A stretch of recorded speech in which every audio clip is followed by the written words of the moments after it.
নির্বাচনটা আমরা আশা করছি আগামী বছরের প্রথম দিকে ইনশাআল্লাহ অনুষ্ঠিত হবে। কিন্তু সেই নির্বাচনটা কেমন চাই আমাদের স্পষ্ট বক্তব্য, অতীতের বস্তা পচায় ধারায় নতুন কোনো নির্বাচন চাই না এবং এমন কোনো নির্বাচন আমরা মেনে নেব না। এই নির্বাচন হতে হবে স্বচ্ছ, এই নির্বাচন হতে হবে সকলের জন্য লেভেল প্লেইং ফিল্ডের উপরে, সমতল মাঠ নিশ্চিত করতে হবে, প্রশাসনকে নিরপেক্ষ করতে হবে, কোন মাস্তানতন্ত্র চলবে না, কালো টাকার খেলা মানব না। এগুলো নিশ্চিত করে আগামী বছরের প্রথম অংশে নির্বাচন দিতে হবে। নির্বাচন বিলম্বিত হলে কিছু জটিলতা সৃষ্টি হবে, বুঝ আমাদের আছে, কিন্তু আমরা কোন প্রিমেচিওর ডেলিভারি চাচ্ছি না।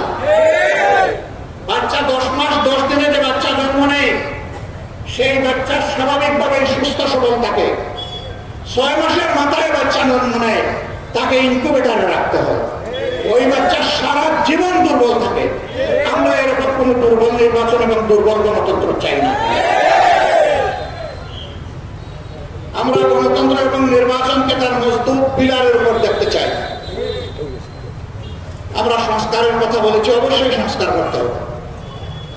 আমরা স্থানীয় সরকার নির্বাচনের কথা বলেছি দুর্ভোগ কমানোর জন্য, এটা একটা নির্বাচন।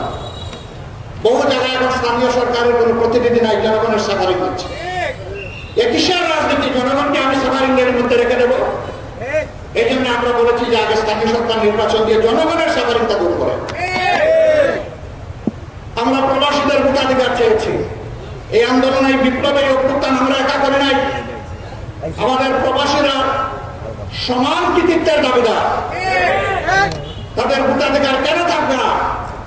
তাদের ভোটাধিকার অবশ্যই নিশ্চিত করতে হবে।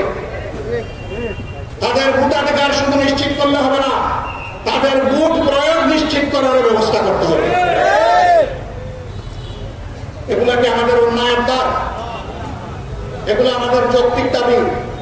প্রবাসীর হাজার ধরনের বিড়ম্বনার শিকার হন, তার মূল কারণ হচ্ছে তাদের ভোটাধিকার নাই। এই জন্য যারা